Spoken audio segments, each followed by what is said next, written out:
नमस्ते आप सभी व्यूवर्स को। आज हम फिर एक नए ब्लॉग के साथ आ चुके हैं और आज का ब्लॉग बहुत स्पेशल होने वाला है। वो इसलिए कि आज है दिवाली। देखते हैं कैसे शुरू होती है इस दिवाली की सुबह और कैसे गुजरता है हमारा ये दिन हमारी प्यारी बेटी सरगम के साथ। सुबह की शुरुआत होती है सरगम के प्यारे खिलौनों के साथ खेलने से, जो कि सरगम की ये डेली का रूटीन है। फिर हम लग गए घर की साफ सफाई में ताकि घर सर्फ एक्सेल की तरह चमक उठे। सरगम की मम्मी करती है जॉब, जिस वजह से मुझे सरगम को देखना पड़ता है, तो हमारे घर की साफ सफाई उतने अच्छे से हो नहीं पाती क्योंकि हम दोनों के पास ही टाइम नहीं होता। तो दिवाली के बहाने से ही घर की सफाई तो कम से कम हो रही है और इस सफाई में सरगम भी हमारी मदद कर रही है। इस बीच सरगम के छोटे मोटे भूख को टोस्ट और दूध से हमने खत्म किया। अब बारी थी घर को सजाने की ताकि दिवाली की चमक हर कोने में दिखाई दे। सरगम भी अपने तरीके से मदद करने की कोशिश कर रही थी। हमने आम के पत्ते और गेंदे के फूल से तोरण बनाए, जो कि बहुत ही ज्यादा टाइम कंज्यूमिंग भरा था। अब सरगम को तैयार करने की बारी थी। हमने सरगम को नहलाया, फिर नए कपड़े पहनाए, मेकअप वेकअप करके उसको हमने फ्री किया। और दोपहर का टाइम था तो सरगम को लग गई भूख, तो हमने उसके लिए दलिया बनाया था। फिर हमने उसे दलिया खिलाया। तब तक सरगम की मम्मी किचन में खाने वाने की भी तैयारी कर रही थी। खाना बनने में टाइम था तो मैंने कर लिया पिज्ज़ा ऑर्डर।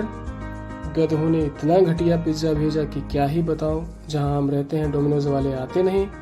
हमने जोमेटो के थ्रू लोकल से ऑर्डर किया। खैर, मैं अपनी दिवाली खराब नहीं करना चाहता था इस घटिया पिज्जे की वजह से।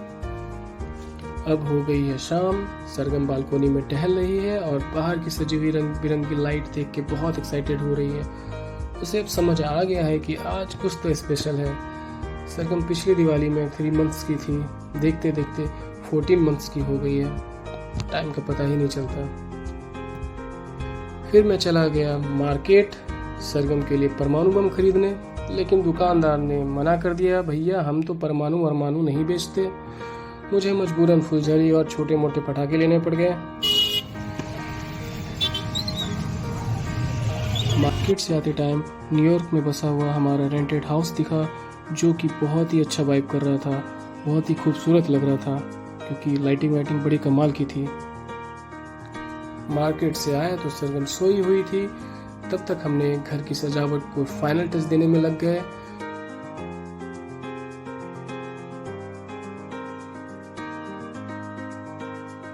फाइनल टच देने के बाद हमारा घर कुछ इस तरह से दिख रहा था, बोले तो ऑसम। फाइनली हम सब की मेहनत रंग लेके आ गई और घर हमारा ठीक ठाक दिख रहा था, जैसा हमने सोचा था।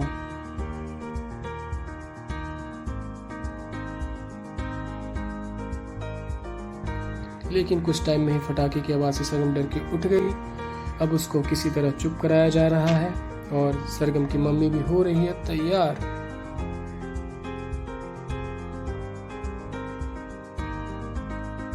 अब सरगम की बारी थी तैयार होने की, लेकिन उसका कोई मूड नहीं था तैयार होने का। उसने कपड़े नहीं पहने और उसने सबका मूड स्पॉइल कर दिया। गुस्सा तो बहुत आया, लेकिन क्या ही कर सकते हैं, हमारी बेटी घर की लक्ष्मी जो है। और अब वक्त था पूजा का। पूजा के टाइम सरगम भी हमारे साथ थी, वो भी बस एक डायपर में। पता नहीं क्या हुआ आज उसे, शायद गर्मी लग रही होगी। अगर हमें पता होता तो दिन वाला ड्रेस खोलते ही नहीं। फिर सरगम ने मम्मी की गोद में बैठ के माँ लक्ष्मी की पूजा की और हाथ वाथ जोड़े। पूजा अर्चना के बाद अब बारी थी दिए जलाने की और हमने दिए वगैरह जला लिए और सारे घरों में दिए जलाए। फिर हम लोग छत पे भी आ गए और साथ में फटाके भी लेके आ गए।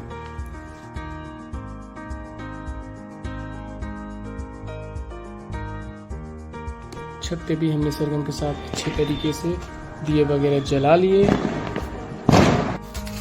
और फाइनली अब बारी थी फुलझड़ी वगैरह जलाने की, तो हमने फुलझड़ी वगैरह जलाए।